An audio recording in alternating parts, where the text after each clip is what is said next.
El trabajo práctico en la parte teórica del desarrollo de la materia, vamos a ver en esta instancia lo que corresponde a la unidad 8A de el complemento de lo que sería la hidrología agrícola.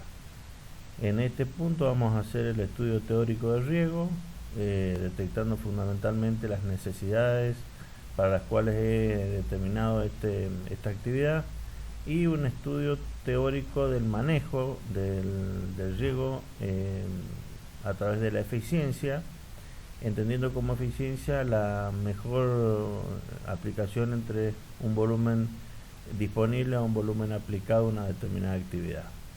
Y por último vamos a terminar con el concepto teórico de dotación, que es el concepto que de alguna manera abre toda la instancia de distribución de agua o del proyecto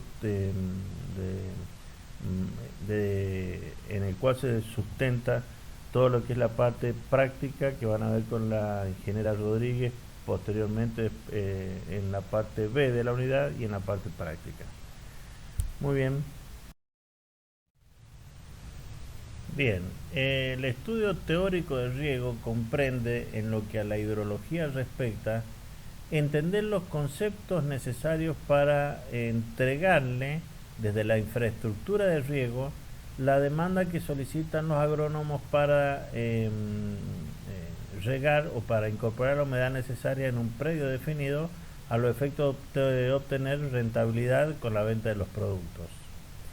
Pero antes de irnos directamente al estudio del riego productivo, vamos a definir riego. Y esto es importante que lo tengan claro. Riego es la incorporación de humedad al terreno de manera tal que modifique las condiciones naturales del terreno a los efectos de generar el desarrollo de flora exótica. ¿Por qué? Porque la flora autóctona no necesita riego. El riego es un adicional que debe incorporarse, que no alcanza a abastecer a la demanda de las especies que son definidas para el mantenimiento con vida en una zona determinada. Por eso no solamente se busca rentabilidad con el riego, y por eso es que a nosotros nos interesa muchísimo que ustedes aprendan estos 4 tipos de riegos, porque son de aplicación para conocer cuál es la infraestructura para dotar a esta demanda de riego, que no siempre es productiva. El productivo no lo vamos a definir porque lo vamos a volver a ver enseguida. Es importante que conozcan el riego recreativo, de qué se trata. En los lugares en donde la naturaleza no ha provisto zonas de expansión en las cuales se pueda llegar a refrescar una persona o tomar un momento de descanso, se crean parques, sobre todo en zona urbana.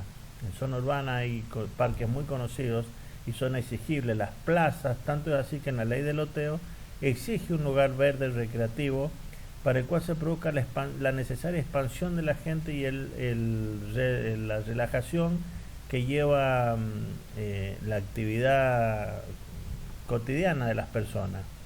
Esto necesita una dotación excedente a la natural, porque generalmente se disponen de plantas con alto volumen de hojas y hierbas que le permiten a la gente descansar. Esto no es esto, por ejemplo, sería el Parque General San Martín. Las plazas que lamentablemente cada vez tienen menos verde, cuando el fundamento era ese, que fueran lugares verdes. Pero en todas las grandes ciudades existen grandes parques, el Parque Central en Nueva York, el Palermo en Buenos Aires. Existen parques que tienen como función la recreación, donde la naturaleza no permite que esto se desarrolle. Hay que dotarlo de un volumen de agua que permita que el hombre tenga la posibilidad de esparcirse o de generar un ámbito recreativo a través de la demanda de los cultivos, que ahí lo que buscan es darle esparcimiento al ser humano.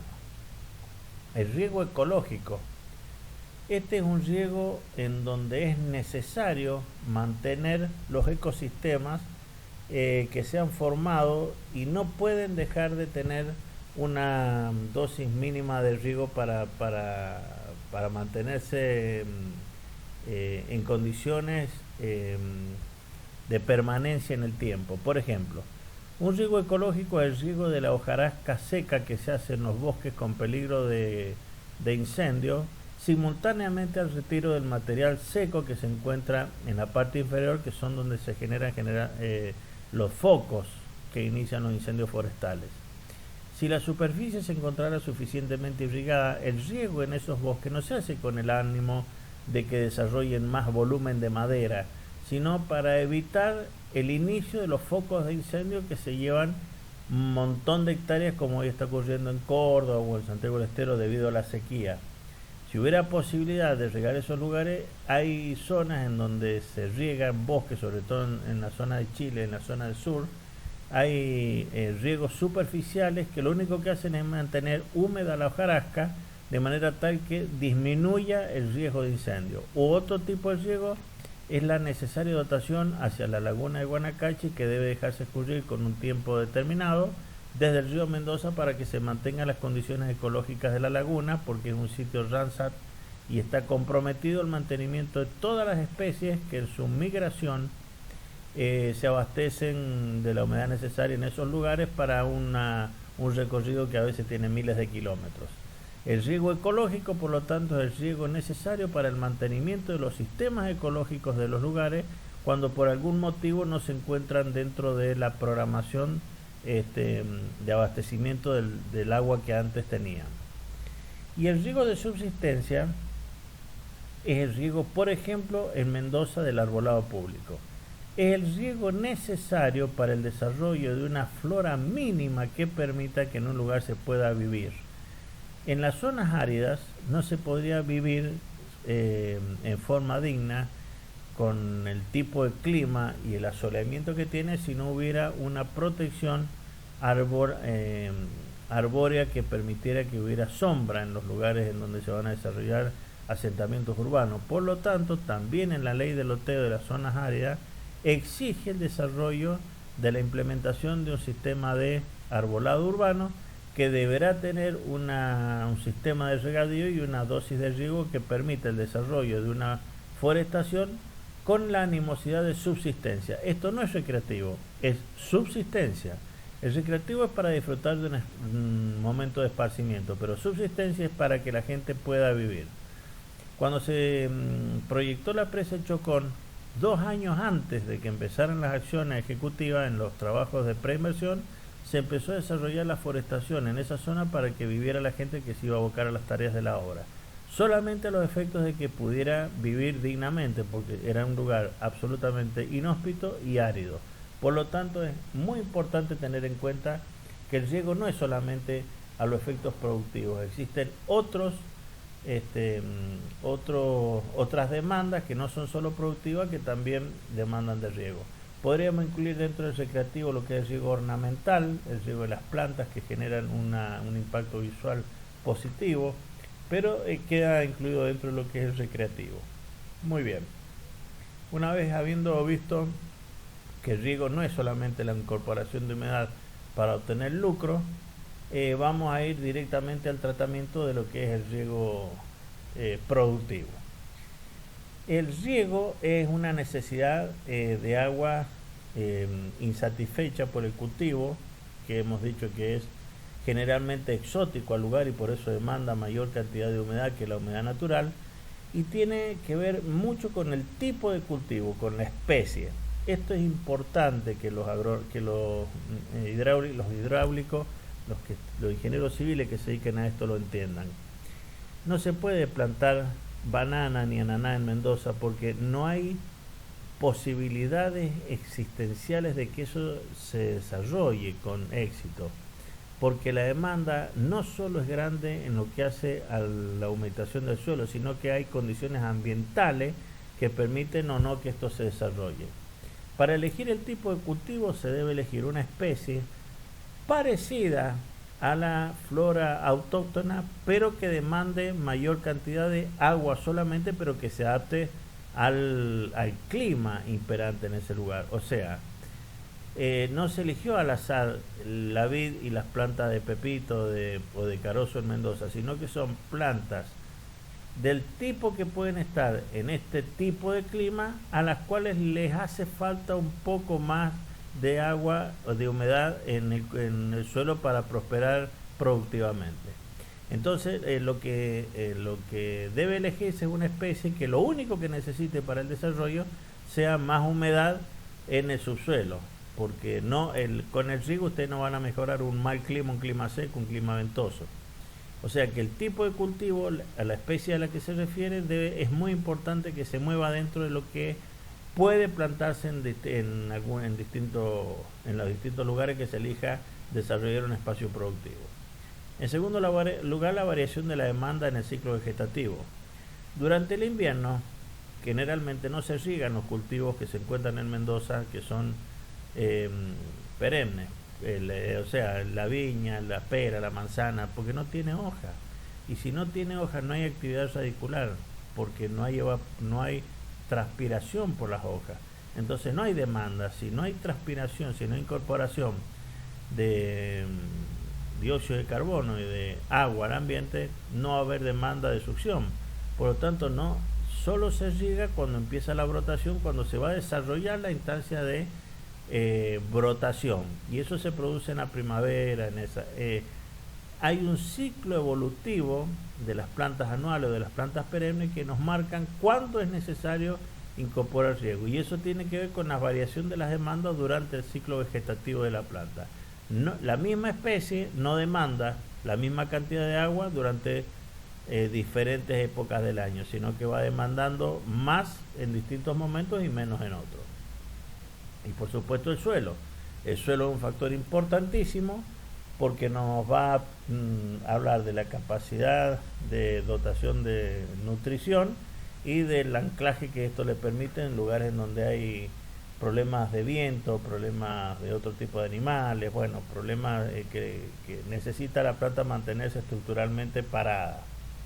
Y también tiene que ver la pendiente y la altura. O sea, el suelo no solamente en su conformación de subsuelo, sino en dónde se encuentra, a qué altura y cuál es la pendiente en la cual se va a plantear la estructura productiva. Si hay pendiente, habrá que aterrazar, como van a ver al final del apunte, unas fotos muy lindas de plantación en terraza, que es interesantísimo ver cómo se hacía, y que no se inventó después que que empezó el desarrollo productivo en América, porque los incas ya hacían esto hace muchos cientos de años antes.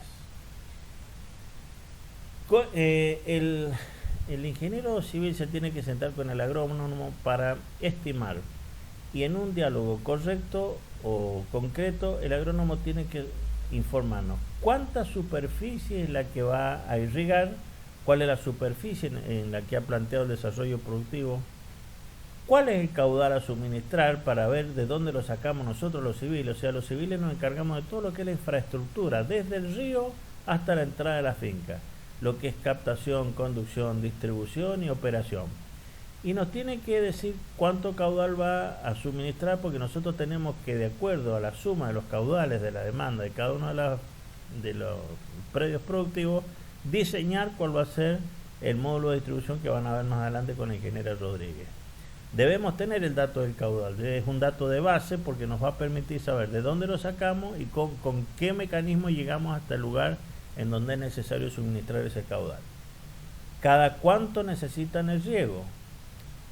Las plantas, igual que los seres humanos, necesitan entre 10 y 12 litros de agua semanales, pero nosotros no nos tomamos 4 damajuanas de 5 litros de agua o 3 damajuanas el lunes y no tomamos más agua durante toda la semana.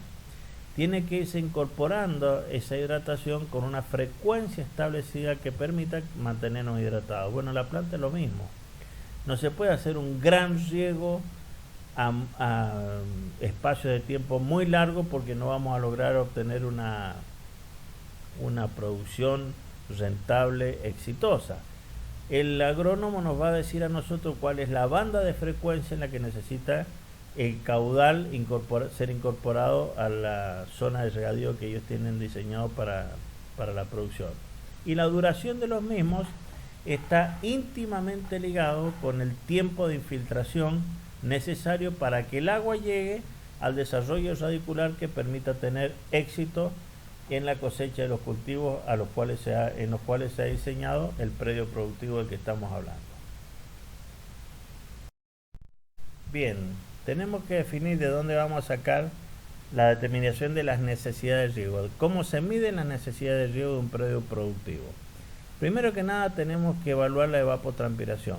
La evapotranspiración es una palabra compuesta por dos efectos que son la evaporación directa del suelo y la transpiración de las hojas de las plantas. Sumando estos dos factores, que son el agua que retorna a la atmósfera como vapor de agua, obtenemos un volumen que en realidad lo que se informa son los milímetros de evapotranspiración. O sea, los milímetros de agua que retornan a la atmósfera en concepto de transpiración de las plantas o evaporación del suelo. ¿Para qué sirven estos milímetros? Para saber cuánto debo reponer de esa lámina evapotranspirada. Por supuesto, muchos libros lo miden en litros por metro cuadrado o metros cúbicos hectárea. Cuando se habla de litros metros cuadrados es para áreas de irrigación, y metros cúbicos hectárea se refiere a cuando se hacen diseños macro de sistemas de irrigación de sectores de zonas de riego a dotar, para estimar cuántos metros cúbicos se diseña por hectárea de una determinada especie. En segundo lugar, el suelo es el protagonista en esto, porque es en donde se produce la evaporación, el agua que retorna sin tocarse al suelo. O sea, esto es muy importante para diseñar en qué momento se riega.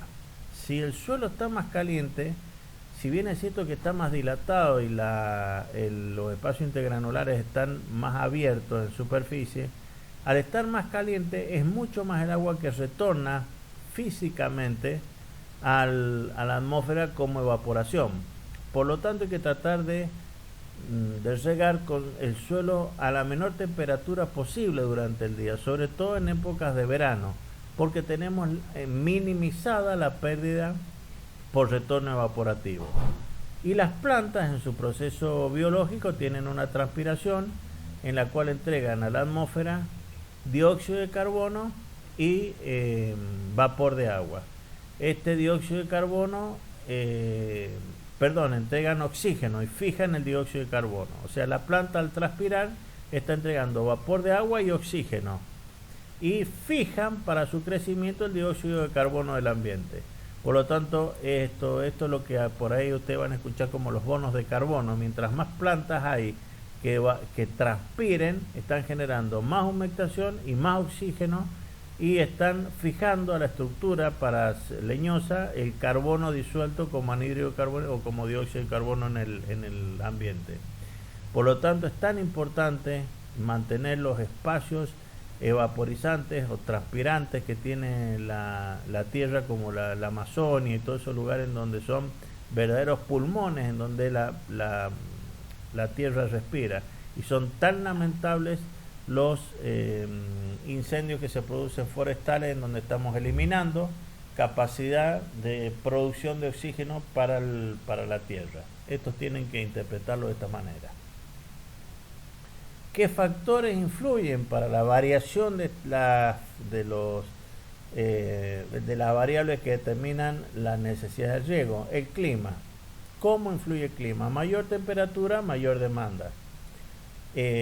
Por supuesto, si hay mayor temperatura, va a haber menor humedad, porque el vapor de agua se irá a estratos más elevados, y se va a producir mayor demanda de transpiración y de evaporación también. Si hay mayor radiación solar, por supuesto que hay mucha mayor pérdida por evaporación. La humedad relativa de igual manera. Recuerden que los suelos y las plantas son higroscópicas, por lo tanto tratan de mantener una estabilidad de humedad con el ambiente que los rodea, y por lo tanto hay un equilibrio con la humedad relativa. Mientras menos humedad hay, mayor humedad es la que se evapora a través de de las plantas a través de la transpiración de las plantas y del suelo. La velocidad del viento también, sobre todo si es un viento sonda, un viento seco, se lleva la humedad y deja una sequedad que genera una demanda que muchas veces es inalcanzada por la capacidad de succión de la zona radicular de las plantas y se secan. Si no tienen una reserva suficiente en el subsuelo que permita abastecer a una demanda de un viento que seca el ambiente, podemos tener problemas. Aún regado podemos tener problemas de falta de humedad, porque el brusco cambio de humedad ambiental hace que no haya capacidad evaporativa que compense esa humectación que demanda el clima. Las horas de sol también son importantísimas, las horas de sol y las horas de frío. El suelo, ¿cómo actúa el suelo? El suelo actúa fundamentalmente con la permanencia de la capacidad de campo. Esto ya lo vimos en la otra bolilla. La capacidad de campo es la máxima humedad que puede retener un suelo hasta que comience el drenaje. Mientras más tiempo yo tengo esa capacidad de campo retenida, está más disponible para ser succionada por la zona radicular.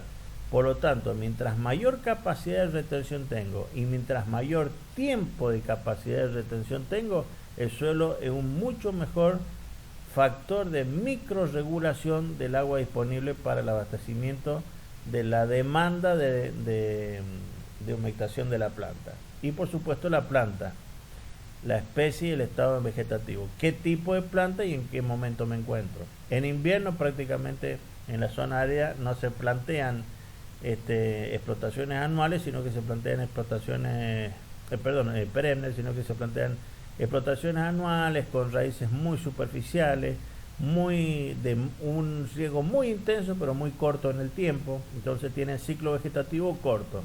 Cuando el ciclo es largo, me tengo que preparar para dotar del agua necesario un tiempo prolongado a una especie que tengo que entregarle la demanda de riego durante un tiempo mayor.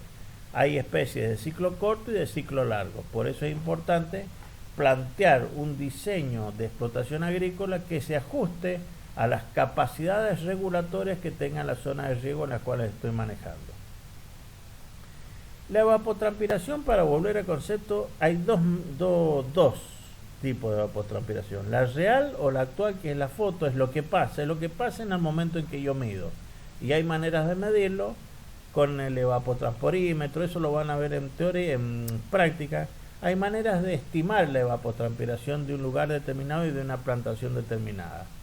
Pero en realidad eso es un dato anecdótico porque no me sirve de mucho. Yo lo que necesito es la evapotranspiración potencial, o sea, es cuánto va a transpirar la planta que estoy diseñando en el máximo mes de radiación que demande la transpiración de la misma. O sea, necesito conocer mensualmente cuál es la máxima transpiración que va a tener la planta para diseñarlo constante durante ese mes.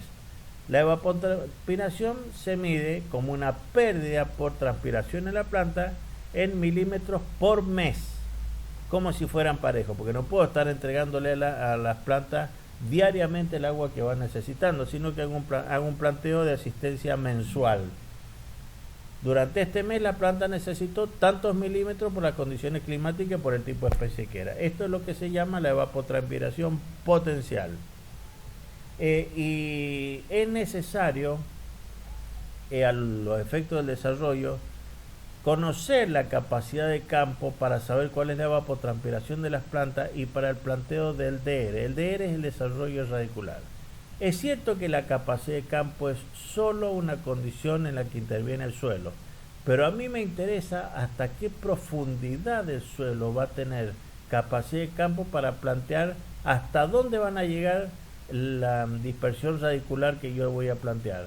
Si es muy veloz el suelo, o sea, si el agua baja muy rápidamente, voy a tener que hacer plantaciones con raíces de muy corto desarrollo. Si tiene más capacidad regulatoria, puedo plantear desarrollos de radiculares mayores. ¿Se entiende esto? Mientras menos arenosos son los suelos, tienen más capacidad regulatoria. Por lo tanto, puedo proyectar explotaciones con raíces más profundas. Si es más arenoso, tendrá que ser por la falta de capacidad de retención, de raíces muy cortas, pero de alta frecuencia de asistencia de riego. Muy bien, ¿de dónde sacamos la diferencia hídrica a compensar con el riego? Siempre habrá una diferencia hídrica de demanda, una demanda insatisfecha, entre lo que los cultivos necesitan para poder desarrollarse potencialmente productivos y la oferta natural, que sería el agua de riego. Por eso aparece esta ecuación, que es la conocida ecuación como necesidad de riego, que nos va a acompañar durante todo el cursado de hidrología 1 y obras hidráulicas. La necesidad de riego es igual a la evapotranspiración potencial de la zona de riego a la que quiero dotar, que es la suma de todas las evapotranspiraciones potenciales de cada uno de las áreas de cultivo de esas demandas que yo les dije que le teníamos que preguntar al sector agrícola, menos un coeficiente K, que es un coeficiente que es de eficiencia de riego, de precipitación, por la precipitación en milímetros. Por supuesto, ustedes entenderán que esta ecuación la medida, la escala es de milímetros, digamos, la medición es en longitudes, porque la necesidad de riego compensa la evapotranspiración, que es medida potencial, que es medida en milímetros. K es un coeficiente que oscila entre 0 y 1, por eso es un coeficiente que tiene en cuenta la precipitación acontecida sobre la precipitación que efectivamente a mí me sirve. Por eso se llama eficiencia de precipitación. Tienen algún parentesco con lo que sería un coeficiente de escorrentía, y tiene que acordarse en este punto de los índices de infiltración que vimos, que van a ver después con Rodríguez en el tema del riego, en lo que hace a la posibilidad de recuperar agua una vez que terminó la precipitación. Por supuesto, lo que es precipitación efectiva escurre, y solamente de la parte infiltrada una parte será la que me sirve a los efectos de riego. Bien, acuérdense del coeficiente phi y del coeficiente W, de índice de infiltración, de la bolilla de infiltración. Van a encontrarse con tres escenarios posibles dentro de las posibilidades de demanda de riego de los sectores productivos. Primero, sin necesidad de riego. Hay productos que son zonales, que se comercializan sin tener necesidad de riego. Por ejemplo, el mejor ejemplo de esto es la venta de tunas o de higos en los lugares donde hay mucha sequedad y no necesitan tanta asistencia de riego, sino que se asimilan a la flora local, tienen muy baja demanda de riego insatisfecho, prácticamente sin necesidad de riego. Y si no, son las floras autóctonas, en donde se han asimilado a la posibilidad de subsistencia con las precipitaciones naturales que tienen en el lugar, que en Mendoza están en el orden de los 200-250 milímetros anuales. En segundo lugar, son las plantas que necesitan riego complementario, que es solamente algunos meses. Esto es, por ejemplo, los viñedos, las plantas de pepita y las plantas de carozo, que solamente necesitan riego cuando están desarrollándose en la parte productiva, o sea, en la primavera. En ese momento es donde necesitan riego, y ahí es donde necesitan tener la infraestructura de dotación. Por eso es que a veces se regulan los ríos, para que se riegue solamente en el momento que hace falta, que la demanda de los cultivos lo exige. Y riego integral es cuando es directamente todo el año. Son cultivos que necesitan regarse todo el año, invierno y verano. Por ejemplo, el pasto en Mendoza necesita regarse prácticamente todo el año, necesita una dotación. Por lo tanto, habrá que diseñar menos caudal, pero con una continuidad permanente para este tipo de cultivos. ¿Cómo se calcula la eficiencia de precipitación? Ahí dice que está entre un 30 y un 80, pero yo les aseguro que en Mendoza es bastante baja, y realmente en los cálculos de irrigación casi no se tiene en cuenta, porque la precipitación se produce cuando no lo esperamos, y en una intensidad que no sabemos que se va a producir, y con una eficiencia que es variable de acuerdo a la intensidad. O sea, realmente para un diseño de zonas de riego, la precipitación en los cálculos del Departamento General de Irrigación no es muy tenida en cuenta. Los factores que influyen, que los tienen que conocer, son la infiltración, por supuesto, La única agua que a mí me sirve es la que se infiltra, pero no toda, porque la que percola tampoco me sirve, es la que se infiltra y queda como capacidad de campo. La temperatura media, si está muy alta la temperatura y precipita, hay mucha cantidad de agua que va a volver a la atmósfera en forma de vapor de agua.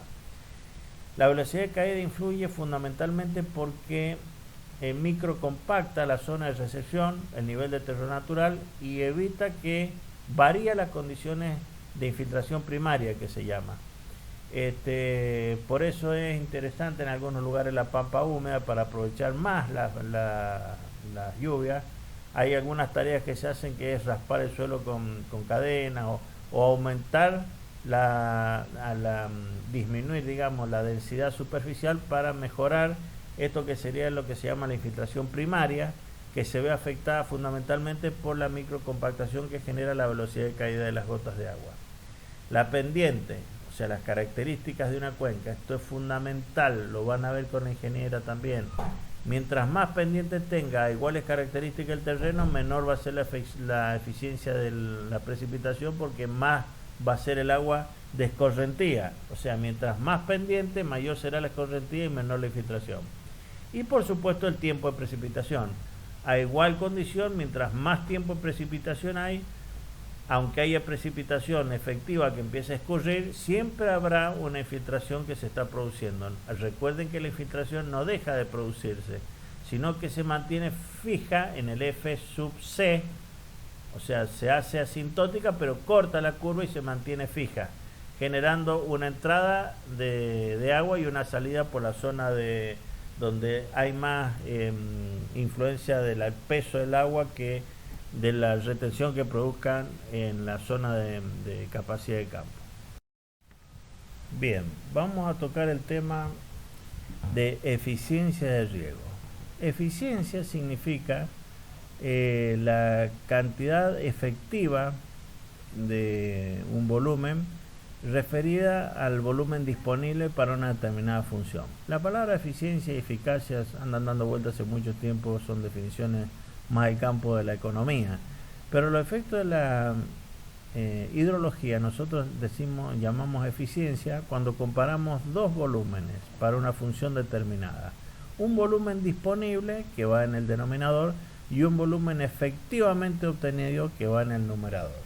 Y es importantísimo, chicos, que ustedes aprendan bien este concepto, porque este concepto es el que va a permitir definir en qué lugar se encuentran los problemas efectivamente de nuestra red de riego, para producir las inversiones que corresponden a todo lo que sea mejora en la red y el escurrimiento. Inmediatamente vamos a definir la eficiencia total de un sistema de riego. Tiene la eficiencia de regulación o de distribución, la eficiencia de conducción, la eficiencia de distribución y la eficiencia de aplicación. El producto de cada una de las eficiencias me da como resultado la eficiencia total, y ustedes se darán cuenta que aunque sea una ecuación equilibrada, cada factor tiene su gravitación en esta ecuación. Por lo tanto, no me sirve para nada trabajar solo en una eficiencia cuando tengo las otras eficiencias desestabilizadas, porque siempre el factor de menor eficiencia va a influir en la eficiencia total. Por lo tanto, lo mejor es mantener un equilibrio en las eficiencias que permita tener un sistema en el cual no tenemos grandes contrastes dentro del mismo sistema de riego, desde la captación hasta la aplicación. La eficiencia de regulación y derivación es la primera eficiencia que nosotros tenemos que encontrar, que está referida a la eficiencia de captación. La captación puede ser o directamente de una presa de embalse, la cual se va a conducir entubada o por una canalización hasta la zona de riego. Una vez que ha sido turbinada, que ha sido explotada hidrodinámicamente el agua, se conduce, como le dije, entubada o por un canal hacia la zona de riego. En ese caso, las eficiencias son solo de regulación. Cuando aguas abajo hay un dique de derivación, se deben evaluar las pérdidas por derivación. sobre todo cuando en muchos lugares no hay dique de regulación superior. Ahí se potencian las pérdidas o las eficiencias de derivación, que se derivan a través de una SUD, que es una obra que levanta el pelo de agua del río y pone en condición de riego, para el uso de riego, una parte del río a través de una obra que se llaman diques derivadores. La eficiencia de conducción y operación es desde el lugar en que se capta hasta el lugar en que se va a distribuir. Sería la vinculación en donde se capta una masa de agua de un lugar determinado en el río y se la lleva hasta el lugar en donde se va a distribuir para su uso para el riego. Eso se llama pérdida de conducción, y operación porque para llegar a la zona de riego hay una serie de operaciones en la línea que se van produciendo para desarrollar las actividades de conducción. A veces hay que interponer obras de arte, hay que hacer mediciones, hay que hacer particiones. Entonces es muy importante también la condición operativa y el estado en el que se encuentran los elementos móviles para operar el sistema. Las eficiencias de distribución tienen características particulares porque tienen velocidades diferentes, porque tienen muchos más metros de canalización y son manejadas generalmente por un sistema que todavía no está completamente impermeabilizado y tiene algunos problemas operativos también que se pueden mejorar. Y por último, la eficiencia de aplicación, que es la eficiencia del riego que hace la persona que recibe en boca toma de finca el agua y la habilidad que tenga para regar adentro de la misma. Vamos a desglosar cada una de ellas, vamos a explicar de dónde sale. La eficiencia de regulación. ¿Qué factores tenemos que tener en cuenta en una presa de regulación que potencia las pérdidas que van en lo que sería el volumen afluente? Tenemos que medir el volumen, el denominador, el volumen que entra a la presa. Si tenemos una gran presa con una gran superficie expuesta, por supuesto que les encanta a los que desarrollan actividades acuáticas, turísticamente es muy vistosa, todo eso es muy lindo, pero el problema es que tiene mucha superficie evaporante. Por lo tanto, la pérdida por evaporación es muy grande. Nosotros tenemos que tratar de diseñar, si de riego se trata o de generación hidroeléctrica se trata, el mayor volumen acumulado con la menor exposición superficial posible. Esto da presas profundas, por supuesto, pero tenemos que buscar lugares en donde tenemos acciones fluviales y no glaciares, porque los valles son en B, las quebradas de los ríos son en B, no en U. Entonces esto va a permitir que haya una mayor profundidad y por lo tanto a igual volumen y mayor profundidad tengo menor expresión superficial del volumen de agua y menor pérdida por evaporación. También tengo que ver cuál es la condición del vaso. A veces en algunas presas es necesario generar compactaciones superficiales en la zona del vaso porque es un vaso que se encuentra en condición de mucha infiltración. Si el estado del suelo es suelto, si hay una falla que no hemos detectado, si hay un paleocauce que no hemos encontrado en los estudios de inversión previa, se van a generar infiltraciones que a veces superan la capacidad de abastecimiento de la presa. Entonces son esas presas que nunca llegan a la cota de generación, lo que pasó en Nuevo Orleans, en San Luis, por ejemplo. Las pérdidas son tan grandes en el vaso que superan el caudal de llegada. Entonces se clavan en una cota determinada y nunca superan una determinada línea de producción que a veces no es la económicamente conveniente. Por lo tanto hay que evaluar en las investigaciones antes de ejecutar las presas muy bien cuánto va a ser el volumen estimado de la infiltración del vaso en la cual se van a desarrollar las acumulaciones de agua de regulación. Perdón. Y bueno, cuando se trata de presas, cuando se trata de diques derivadores o de asudes, lo que tenemos que evaluar son los tratamientos necesarios que generan retorno, como por ejemplo para eliminar materiales flotantes, arenas o gravas que van a generar un inconveniente en la conducción del agua y por lo tanto deben ser tratados y deben ser eliminados. ¿Cómo? Con tratamientos hidráulicos y por lo tanto esos retornos al río generan pérdidas de agua ingresada por la toma. Después tenemos las pérdidas por conducción y operación.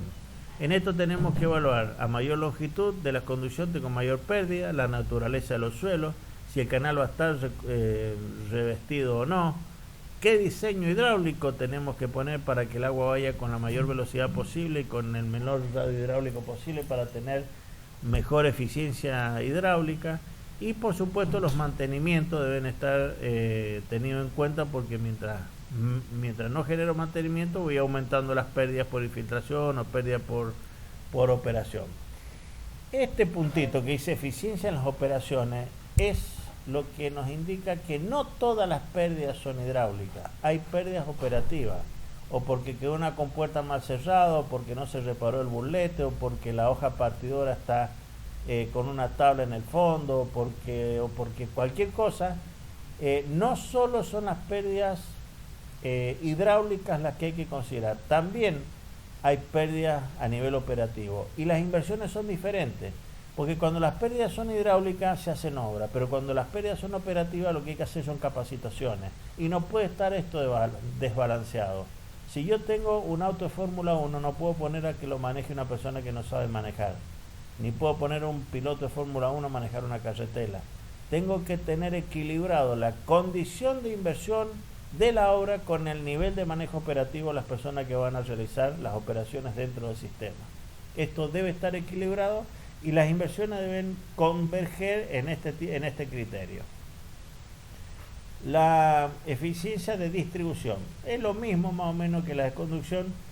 Lo que pasa es que las distribuye los inspectores y los tomeros, en donde las velocidades son mucho menores. En las conducciones, por lo tanto, las alturas son mucho mayores, y las pérdidas de infiltración, como hay un gran sector que no está revestido, son mucho más grandes. Y también hay muchas pérdidas de operación porque llega tarde el tomero, porque no está por distintos eventos.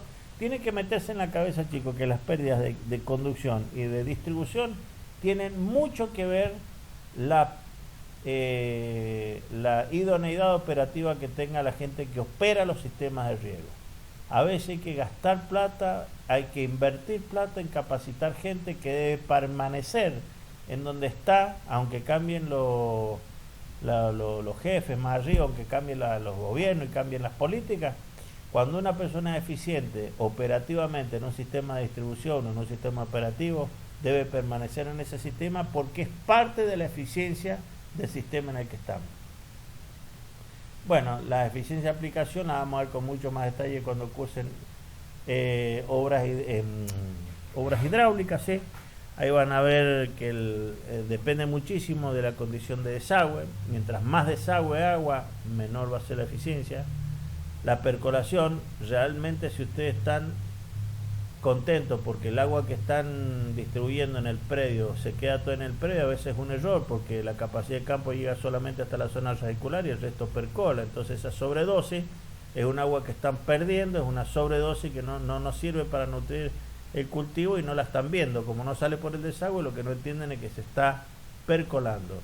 La evaporación, hay que tratar de elegir los horarios correctos para llegar a los efectos de disminuir la evaporación directa, y después debo mantener el suelo lo menos afectado posible de la competencia de la producción que tenemos de las malezas superficiales. Mientras más limpio esté un suelo, tengo menos competencia radicular para quedarse con el agua que estoy dotando en las zonas productivas. Eso es el yuyo, todo lo que se refiere a las malezas que no tienen nada que ver con la producción que estoy planteando. Bien, una vez que tienen la zona definida de regar y tienen las condiciones de eficiencia del sistema de riego, aparece el concepto de dotación de riego. ¿Qué es lo que es la dotación de riego? El último punto del planteo teórico del riego, de los conceptos básicos necesarios para entenderse con un agrónomo o con un productor, para diseñarles la infraestructura necesaria para dotar el predio productivo en el que están desarrollando la explotación. La dotación de riego no es nada más que la necesidad de riego que vimos en la ecuación inicial dividido la eficiencia. O sea, ustedes se darán cuenta que tienen que multiplicar por un valor bastante grande porque la eficiencia la dividimos, y si es menor que 1 va a ser un valor mayorado de la necesidad de riego. Esto es la dotación de riego. Ese es el dato que tiene el ingeniero civil del agua que necesita la zona de riego que se encuentra en condición de uso para que ustedes evalúen todo el camino desde el río o desde la presa o desde el pozo donde van a captar hasta poner el agua en condición de uso en la puerta o en la bocatoma del productor o del ingeniero agrónomo que ha demandado el agua.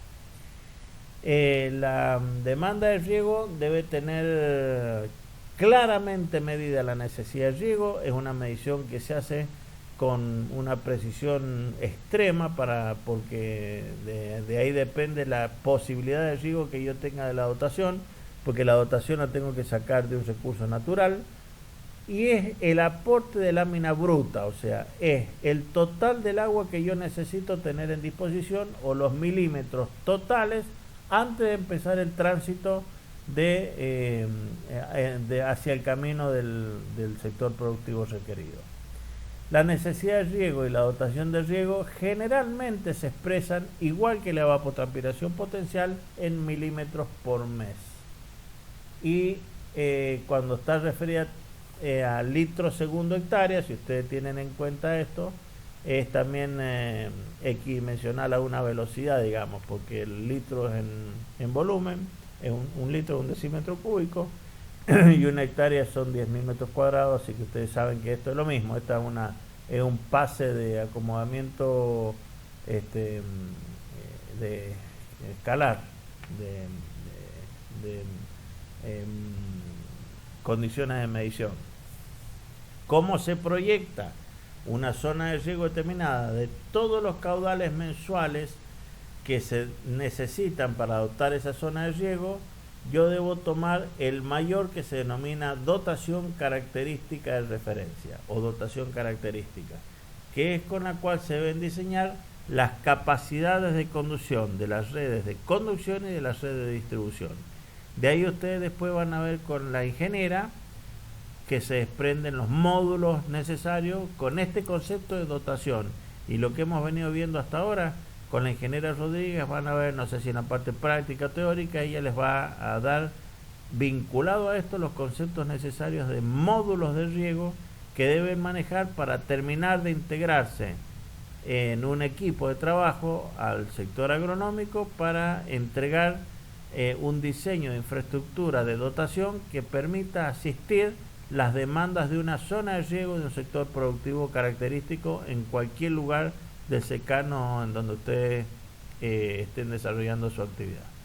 Bueno, quedamos disponibles para cualquier consulta. La metodología de esta materia es que las clases quedan grabadas, pero ustedes deben haber habido errores seguramente dentro de la exposición porque no estamos muy preparados para este tipo de clases. Yo no puedo evitar la necesidad de intercambiar con ustedes las preguntas que quieran hacer, por lo tanto tienen mi mail de referencia y hay un grupo de WhatsApp, creo, que manejan las ingenieras, y quedo absolutamente a disposición de ustedes para cualquier consulta que seguramente van a necesitar hacer cuando estén preparando la materia o en el tiempo que vayan rindiendo los coloquios correspondientes para la aprobación de la boleta respectiva. Muchas gracias, que tengan buenos días, hasta luego.